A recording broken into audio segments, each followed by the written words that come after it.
నాకు ఇచ్చినటువంటి అవకాశానికి ధన్యవాదాలు తెలియజేస్తున్నా అధ్యక్ష. Thank you.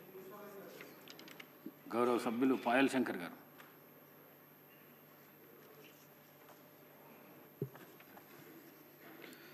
ధన్యవాదాలు అధ్యక్ష.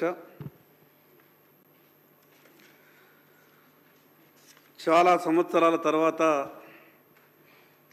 ఎన్నికల వాతావరణంలో ఒక వర్గం చాలా సంతోషపడ్డటువంటి సమయం.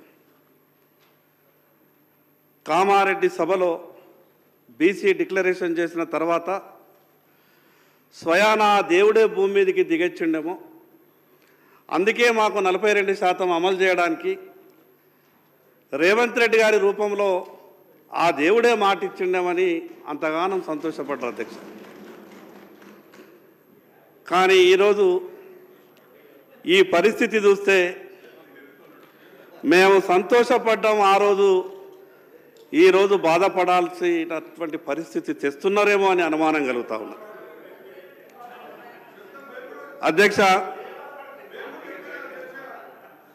అధ్యక్ష బీసీ డిక్లరేషన్ గురించి 42% స్థానిక సంస్థలలో రాజకీయ అవకాశం కొరకు ఆ ఒక విషయం మీదనే ఎక్కువ చర్చించే ప్రయత్నం చేస్తున్నారు. సరే, ఆ విషయం మీద కూడా మాట్లాడినా కూడా దాదాపు ఒక 2 నుంచి 3 పేజీలు ఉన్నాయి. సంవత్సరానికి 20,000 కోట్ల రూపాయల నిధుల ఖర్చు కావచ్చు. 14 నెలలు గడిచిపోయింది అధ్యక్ష. 20,000 కోట్లు కాదు కదా, 20 కోట్లు కూడా అది మిగతా విషయాలు చెప్పొచ్చు. కానీ నేనేమంటున్నానంటే అధ్యక్ష, ఎన్నికల సమయంలో మాత్రమే రాజకీయ పార్టీలు బీసీలను ఆకర్షించే విధంగా మాట్లాడుతూ వస్తున్నాయి. మేము అనుకున్న చివరికి అసెంబ్లీ పార్లమెంట్ ఎన్నికల్లోనే ఆ రకంగా జరుగుతుందేమో. స్థానిక సంస్థలలో కూడా మరొకసారి ఈ తతంగం అంతా చూస్తే మా మనసులో ఎటువంటి కల్మషం లేదు, మేము ఇవ్వడానికి సిద్ధంగానే ఉన్నాం. కానీ మీకు తెలుసు కదా సుప్రీంకోర్టు ఏమన్నదో, పార్లమెంటులో చట్టం ఏ రకంగా ఉన్నదో. గతంలో తమిళనాడు కానీ బీహార్ కానీ మిగతా కొన్ని రాష్ట్రాలలో జరిగినటువంటి సంఘటనలన్నీ కూడా మీకు తెలిసే కదా. దాని కొరకే మేము ఏరికోరి ప్రస్తుతంగా అసెంబ్లీ సమావేశాన్ని పెట్టి మీకు న్యాయం చేసేందుకే కదా మేము ఇంత తపన పడుతున్నామని మాట్లాడి తప్పించుకుంటారేమో అని అనుమానం కలుగుతూ ఉన్నది. అధ్యక్ష, ప్రభుత్వ వెబ్సైట్లో చెప్తున్నాయి.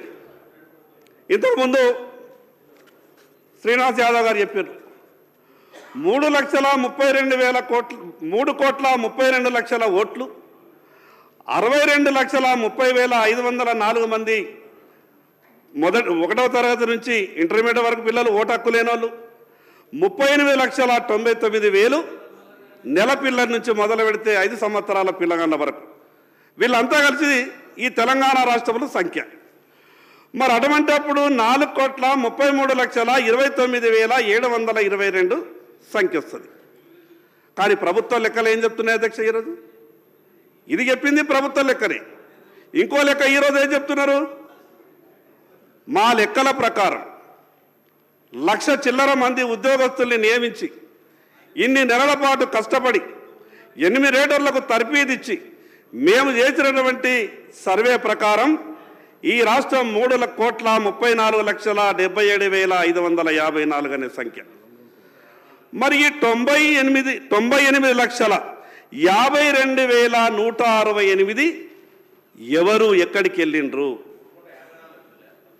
3,30,30,000 ఈ సంఖ్య తీసేస్తే 4,33,29,722 ఒక అధికారిక వెబ్సైట్లో ఉన్నటువంటి లెక్క. దాంట్లో 3,32,00,000 ఓటర్లు అన్న. నేను చెప్తున్నది అధికారిక వెబ్సైట్ లెక్కనే చెప్తున్నా, ప్రభుత్వం పెట్టినటువంటి వెబ్సైట్ లెక్కనే చెప్తున్నా. అయితే ఈ 98,52,168 మంది తక్కువ ఎస్సీ మీద చూపిస్తున్నారు. సరే, తక్కువ ఎస్సీ చూపిస్తున్నారు.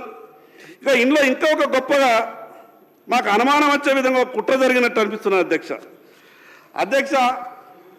వెనకబడ్డ కులాలలో కొంత అవేర్నెస్ తక్కువ ఉంటుంది. మేము ఫ్యామిలీ ప్లానింగ్ కొంచెం తక్కువనే వెళ్తాం.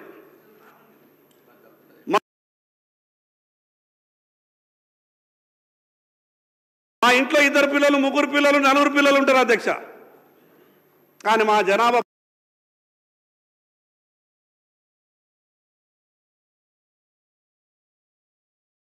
14 ఏళ్లలో తగ్గిపోయింది అధ్యక్ష.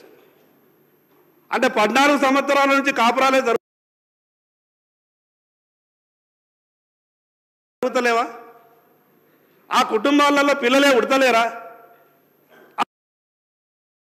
అసలు ఈ సంఖ్యని ఏ రకంగా నిర్ణయించిండ్రు? నేను గౌరవ ముఖ్యమంత్రికి మీద విజ్ఞప్తి చేస్తున్నానంటే, మీరు మాట ఇచ్చిండ్రు, ఏం తొందరపడకుండ్రు. స్థానిక సంస్థల ఎన్నికల్లో 6 నెలల తర్వాత పెట్టుకున్న ఏం కొప్పలు మునిగేది ఏం లేదు. కానీ మీరు ఎక్కడ స్థానిక సంస్థల ఎన్నికల సమయంలో పెట్టకుంటే ప్రభుత్వానికి చెడ్డ పేరు వస్తుందనో, మీకు వ్యతిరేకత వస్తుందనో బీసీలకు మాత్రం అన్యాయం చేసేటటువంటి ప్రయత్నం చేయకండి. ఒక పక్క మీ నాయకులు రాహుల్ గాంధీ గారు పార్లమెంట్లో నిన్ననే మీరంతా కూడా ప్రసంగం వినిండొచ్చు. ఎంత గొప్పగా మాట్లాడారు అధ్యక్ష. చాలా సంతోషం అనిపించింది అధ్యక్ష నాకు రాహుల్ గాంధీ గారి మాటలు వింటే. ఎక్కడ ఈ తెలంగాణ రాష్ట్రంలో అమలైపోతాయి అనుకున్నా. రేపే మా శాసనసభ సమావేశం ఉన్నది. వీళ్ళు మొత్తం కూడా లెక్కంతా పెట్టి రాహుల్ గాంధీ గారి మాట విని తెలంగాణ రాష్ట్రంలో అమలు చేస్తారేమో, నా బీసీలంతా కూడా సంతోషపడతారు, మా ఇన్ని సంవత్సరాలు మా బీసీలకు జరిగినటువంటి అన్యాయం అంతా దూరం అయిపోతుందేమని నేను చాలా సంతోషపడ్డాను. కానీ అధ్యక్ష ఇక్కడ జరుగుతున్నది ఏంటిది? పార్లమెంట్లో రాహుల్ గాంధీ గారు మాట్లాడినటువంటి మాటకు తెలంగాణ రాష్ట్రంలో జరుగుతున్నటువంటి తీరుకు ఎక్కడ కూడా పొంతల లేనట్టు అనిపిస్తూ ఉన్నది. అధ్యక్ష, మాకు జరుగుతున్నటువంటి అన్యాయం అంతా ఇంత కాదు అధ్యక్ష. మేము ఏం పాపం చేసుకున్నామో అధ్యక్ష, మాకు రాజకీయ పార్టీల దగ్గర టికెట్ల కాడికి వెళ్ళి మా పంచాయతీ మొదలవుతుంది. మొదలంటారు అధ్యక్ష, ఈ జనాభాలో సగం ఉన్నటువంటి మీకు ప్రతి పార్లమెంటులో సగం సీట్లు ఇవ్వాల్సిందే, మీరు గట్టిగా పనిచేయండి, మీ వెనుక మేమున్నామంటే మేమున్నామంటారు అధ్యక్ష. ఎట్లయితే ఎన్నికలు సమీపిస్తాయో అప్పుడు సమావేశాలు అయిన తర్వాత అంటారు, లేదు లేదు సగం కాదు కానీ పార్లమెంటుకు 2 సీట్లు మాత్రం గ్యారెంటీ ఇస్తాం, మీరు మేమీ ప్రిపరేషన్లలో ఉండునని చెప్తారు. ఇక చివరికి నామినేషన్ల దగ్గరికి వచ్చంటే ఇక కాదు, కొద్దిగా అడ్జస్ట్ అయితే లేదు, ఒత్తిళ్ళు ఉన్నాయి, ఆ 15-20 సీట్లు ఇస్తారు అధ్యక్ష రాష్ట్రం మొత్తం మీద. ఇక దాంట్లో కూడా ఏమి ఇస్తారు అధ్యక్ష? హైదరాబాద్లో 5 సీట్లు ఇస్తారు.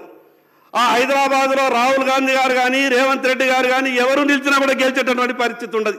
కానీ అటువంటి సీట్లని మాకు అప్పగిస్తారు అధ్యక్ష, మాకు అప్పగిస్తారు అధ్యక్ష. నేను ఉదాహరణ చెప్తున్నాను, ఏ పార్టీ అని మాట్లాడతలేను. పరిస్థితి ఏంటంటే 5 హైదరాబాద్లో ఇస్తారు మాకు సీట్లు, కోటా నింపుతారు అధ్యక్ష. మా పార్టీ బీసీలకు ఇన్ని సీట్లు ఇచ్చింది అధ్యక్ష.